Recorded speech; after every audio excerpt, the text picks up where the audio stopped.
នៅពេលយើងនិយាយអំពីសង្គ្រាមរវាងសហរដ្ឋអាមេរិកនិងអ៊ីរ៉ង់មនុស្សជាច្រើនអាចគិតថាវាជាបញ្ហានយោបាយនិងយោធាដែលកើតឡើងនៅមជ្ឈមបូព៌ាហើយមិនសូវពាក់ព័ន្ធនឹងជីវភាពរបស់ប្រជាជននៅអាស៊ីអាគ្នេយ៍ឡើយប៉ុន្តែការពិតគឺសង្គ្រាមនៅតំបន់មួយអាចបញ្ជូនផលប៉ះពាល់ទៅកាន់ពិភពលោកទាំងមូលតាមរយៈតម្លៃប្រេងការដឹកជញ្ជូនអតិផរណាអត្រាការប្រាក់ពាណិជ្ជកម្មនិងអត្រាប្តូរប្រាក់បច្ចុប្បន្នភាពតានតឹងរវាងសហរដ្ឋអាមេរិកនិងអ៊ីរ៉ង់នៅតែខ្ពស់ហើយបញ្ហាច្រកសមុទ្រ Hormuz កំពុងធ្វើឲ្យទីផ្សារថាមពលនិងការដឹកជញ្ជូនពិភពលោកមានភាពមិនប្រាកដប្រជា Reuters រាយការណ៍ថាតម្លៃប្រេង Brent បានឡើងខ្ពស់ហើយទីផ្សារកំពុងប្រឈមនឹងហានិភ័យនៃការឡើងថ្លៃបន្ថែមប្រសិនបើការរំខានដល់ការផ្គត់ផ្គង់ប្រេងបន្តដូច្នេះសំណួរដ៏សំខាន់មួយគឺប្រសិនបើសង្គ្រាមនៅតែបន្តក្នុងរយៈពេល2ទៅ3ឆ្នាំខាងមុខតើសេដ្ឋកិច្ចប្រទេសតូចៗនឹងត្រូវប្រឈមមុខនឹងអ្វីខ្លះហើយក្នុងនាមជាប្រជាពលរដ្ឋយើងគួរធ្វើអ្វីបញ្ហាធំបំផុតមួយគឺធម្មពលប្រទេសសេដ្ឋកិច្ចតូចៗជាច្រើនមិនមែនជាប្រទេសផលិតប្រេងធំទេពួកគេត្រូវនាំចូលប្រេងនិងផលិតផលធម្មពលពីទីផ្សារអន្តរជាតិនៅពេលប្រេងឡើងថ្លៃវាមិនប៉ះពាល់ត្រឹមតែតម្លៃសាំងនោះទេវាអាចប៉ះពាល់ដល់ថ្លៃដឹកជញ្ជូនថ្លៃសម្បត្តិយន្តហោះថ្លៃដឹកទំនិញថ្លៃផលិតកម្មថ្លៃអគ្គិសនីថ្លៃម្ហូបអាហារនិងតម្លៃទំនិញប្រើប្រាស់ប្រចាំថ្ងៃ IMF បានព្រមានថាសង្គ្រាមនិងការរំខានដល់ទីផ្សារថាមពលអាចធ្វើឲ្យតម្លៃខ្ពស់និងកំណើនសេដ្ឋកិច្ចយឺតនៅក្នុងសេណារីយ៉ូដែលសង្គ្រាមអូសបន្លាយនិងតម្លៃថាមពលនៅខ្ពស់ផលប៉ះពាល់អាចកាន់តែធ្ងន់នោះមានន័យថាប្រជាពលរដ្ឋដែលមានប្រាក់ចំណូលថេរនឹងមានអារម្មណ៍ថាប្រាក់ខែដដែលប៉ុន្តែអ្វីៗកាន់តែថ្លៃអ្វីដែលគួរឲ្យព្រួយបារម្ភជាងតម្លៃប្រេងគឺអតិផរណាស្រមៃថាគ្រួសារមួយមានប្រាក់ចំណូល$500ក្នុងមួយខែប្រសិនបើអាហារការធ្វើដំណើរថ្លៃអគ្គិសនីថ្លៃសេវានិងការចំណាយផ្សេងៗកើនឡើងនោះប្រាក់$500ដដែលនឹងទិញរបស់បានតិចជាងមុននេះហៅថាការធ្លាក់ចុះនៃអំណាចទិញ IMF បានបញ្ជាក់ថាការកើនឡើងនៃតម្លៃប្រេងអាចបង្កើនអតិផរណានៅប្រទេសជាច្រើនហើយបង្កើតសម្ពាធលើអំណាចទិញរបស់ប្រជាជនប្រសិនបើវិបត្តិនេះបន្ត23ឆ្នាំបញ្ហានឹងមិនមែនគ្រាន់តែជាសាំងថ្លៃទៀតទេវាអាចក្លាយទៅជាវិបត្តិថ្លៃរស់នៅអាជីវកម្មតូចៗអាចជាអ្នករងគ្រោះមុនគេហេតុអ្វីព្រោះអាជីវកម្មធំៗមានទុននិងសមត្ថភាពគ្រប់គ្រងហានិភ័យច្រើនជាងប៉ុន្តែហាងតូចៗភោជនីយដ្ឋានអ្នកលក់អនឡាញអ្នកដឹកជញ្ជូនកសិករនិងអាជីវកម្មគ្រួសារអាចមានប្រាក់បម្រុងតិចនៅពេលប្រេងឡើងថ្លៃដឹកជញ្ជូនថ្លៃវត្ថុធាតុដើមថ្លៃថ្លៃផលិតកម្មកើនអ្នកលក់ត្រូវឡើងថ្លៃអ្នកប្រើប្រាស់កាត់បន្ថយការចំណាយអាជីវកម្មតូចៗអាចប្រឈមនឹងបញ្ហាពីរដែលផ្ទុយគ្នាឡើងថ្លៃក៏លក់មិនសូវចេញមិនឡើងថ្លៃក៏ចំណេញធ្លាក់ចុះប្រសិនបើស្ថានភាពនេះអូសបន្លាយយូរអាជីវកម្មខ្លះអាចបិទទ្វារឬកាត់បន្ថយបុគ្គលិកនៅពេលអតិផរណាឡើងខ្ពស់ធនាគារកណ្ដាលនៅប្រទេសធំៗអាចមានសម្ពាធក្នុងការរក្សាគោលនយោបាយរូបិយវត្ថុឲ្យតឹងរ៉ឹងជាងមុនដើម្បីទប់ស្កាត់អតិផរណាបញ្ហានេះអាចប៉ះពាល់ដល់ប្រទេសតូចៗតាមរយៈទីផ្សារហិរញ្ញវត្ថុនិងលំហូរមូលធនសម្រាប់ប្រជាពលរដ្ឋដែលមានបំណុលវាមានន័យថាត្រូវប្រយ័ត្នជាងមុនចំពោះការខ្ចីប្រាក់ថ្មីៗ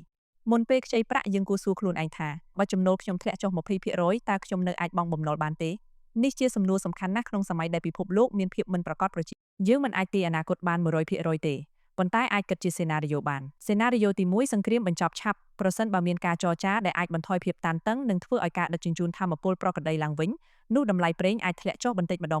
ក្នុងករណីនេះសេដ្ឋកិច្ចតូចៗអាចស្តារខ្លួនបានសេណារីយ៉ូទី2សង្គ្រាមអូសបន្លាយប្រសិនបើចំនួនបន្តយូរតម្លៃថាមពលនិងថ្លៃដឹកជញ្ជូនអាចនៅខ្ពស់ជាងធម្មតាការសិក្សារបស់ Peterson Institute for International Economics បានពិនិត្យសេណារីយ៉ូដែលតម្លៃប្រេងឡើងដល់ប្រហែល$120ក្នុងមួយបារ៉ែលរយៈពេល1ឆ្នាំនិងសេណារីយ៉ូមួយទៀតដែលតម្លៃថាមពលនៅខ្ពស់រយៈពេល3ឆ្នាំក្នុងទាំងពីរសេណារីយ៉ូកំណើនសេដ្ឋកិច្ចពិភពលោកត្រូវបានប៉ះពាល់អវិជ្ជមាននេះជាសេណារីយ៉ូដែលប្រទេសតូចៗគួរត្រៀមខ្លួនសេណារីយ៉ូទី3ចំនួនពង្រីកទៅតំបន់ផ្សេងនេះជាករណីដែលគួរឲ្យព្រួយបារម្ភបំផុតប្រសិនបើការប៉ះទង្គិចរាលដាលនឹងបង្កឲ្យការផ្គត់ផ្គង់ប្រេងពិភពលោកត្រូវបានរំខានកាន់តែខ្លាំងនោះអាចនាំទៅរកការកើនឡើងខ្លាំងនៃថ្លៃថាមពលនិងអតិផរណា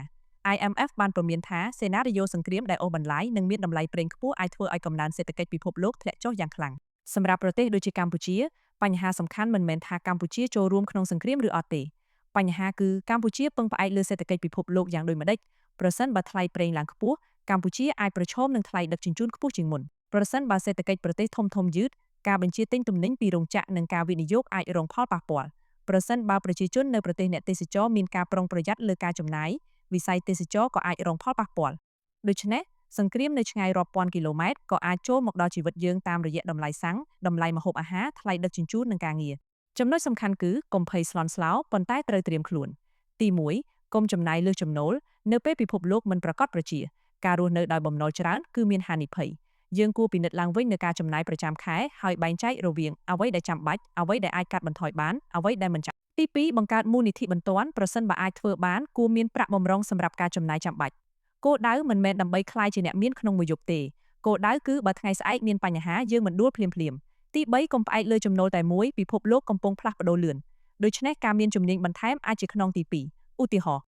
ភាសាអង់គ្លេសជំនាញ Digital ការលក់អនឡាញការរចនា Role Branding Digital Marketing ជំនាញបច្ចេកទេសការបង្កើតមាតិកាឬអាជីវកម្មតូចៗដែលអាចបង្កើតចំណូលបន្ថែមក្នុងពិភពលោកដែលមានវិបត្តិជាបន្តបន្ទាប់ជំនាញគឺជាទ្រព្យសម្បត្តិដែលមិនងាយបាត់បង់ទី4កុំទិញទំនិញដោយសារភ័យខ្លាចនៅពេលឮព័ត៌មានថាប្រេងនឹងឡើងថ្លៃឬសង្គ្រាមនឹងធ្ងន់មនុស្សខ្លះអាចប្រញាប់ទិញទំនិញស្តុកទុកការត្រៀមខ្លួនគឺល្អប៉ុន្តែការភ័យស្លន់ស្លោអាចធ្វើឲ្យយើងចំណាយប្រាក់ដោយមិនចាំបាច់យើងគួរផ្អែកលើព័ត៌មានដែលអាចទុកចិត្តបានមិនមែនពាក្យចចាមអារ៉ាមតាមបណ្ដាញសង្គមទី5គាំទ្រផលិតផលក្នុងស្រុកប្រសិនបើប្រទេសអាចផលិតអាហារនិងទំនិញមួយចំនួនដោយខ្លួនឯងបាននោះវាអាចជួយកាត់បន្ថយការពឹងផ្អែកលើទីផ្សារខាងក្រៅក្នុងនាមជាអ្នកប្រើប្រាស់យើងអាចជួយបានតាមរយៈការគាំទ្រកសិករអ្នកផលិតនិងអាជីវកម្មក្នុងស្រុកដែលមានគុណភាពតើយើងគួរខ្លាចសង្គ្រាមឬខ្ញុំគិតថាចម្លើយគឺមិនគួរភ័យរហូតដល់បាត់សមត្ថភាពគិតទេប៉ុន្តែយើងក៏មិនគួរមើលរំលងហានិភ័យដែរប្រវត្តិសាស្ត្រសេដ្ឋកិច្ចបង្ហាញថាវិបត្តិធំៗអាចបង្កើតអ្នកឈ្នះនិងអ្នកចាញ់អ្នកដែលមិនត្រៀមខ្លួនអាចរងផលប៉ះពាល់ខ្លាំងប៉ុន្តែអ្នកដែលមានចំណេះដឹងផ្លាស់ជំនាញប្រាក់បម្រុងផ្លាស់បំណុលសមរម្យផ្លាស់សមត្ថភាពសម្របខ្លួននិងមានភាពធន់ជាងមុនប្រសិនបើលោក Donald Trump និងសហរដ្ឋអាមេរិកបន្តយុទ្ធនាការយោធានិងសេដ្ឋកិច្ចប្រឆាំងអ៊ីរ៉ង់ហើយចំនួនបន្តអូសបន្លាយនោះហានិភ័យសម្រាប់សេដ្ឋកិច្ចពិភពលោកនឹងមិនមែនមានត្រឹមបញ្ហានយោបាយទេវាអាចប៉ះពាល់ដល់ធម្មពលការដឹកជញ្ជូនអតិផរណាពាណិជ្ជកម្មការវិនិយោគនិងការងារប៉ុន្តែសម្រាប់ប្រជាពលរដ្ឋធម្មតាយើងមិនអាចបញ្ឈប់សង្គ្រាមនៅមជ្ឈមបូព៌ាដោយខ្លួនឯងបានទេអ្វីដែលយើងអាចធ្វើបានគឺរៀបចំខ្លួនឲ្យរឹងមាំកាត់បន្ថយបំណុលដែលមិនចាំបាច់បង្កើតប្រាក់បម្រុងរៀនជំនាញថ្មីបង្កើតប្រភពចំណូលបន្ថែមកុំជឿព័ត៌មានដោយមិនពិនិត្យប្រភពនិងសំខាន់បំផុតគឺកុំឲ្យវិបត្តិរបស់ពិភពលោកធ្វើឲ្យយើងបោះបង់អនាគតរបស់ខ្លួនព្រោះយើងមិនអាចជ្រើសរើសថាពិភពលោកនឹងមានសង្គ្រាមឬអត់បានទេប៉ុន្តែយើងអាចជ្រើសរើសថាតើយើងនឹងត្រៀមខ្លួនយ៉ាងដូចម្តេចនៅពេលវិបត្តិមកដល់ហើយសម្រាប់ប្រទេសសេដ្ឋកិច្ចតូចៗដូចជាកម្ពុជាកម្លាំងការពារដ៏សំខាន់បំផុតមួយមិនមែនមានត្រឹមអាវុធទេវាគឺជាប្រជាជន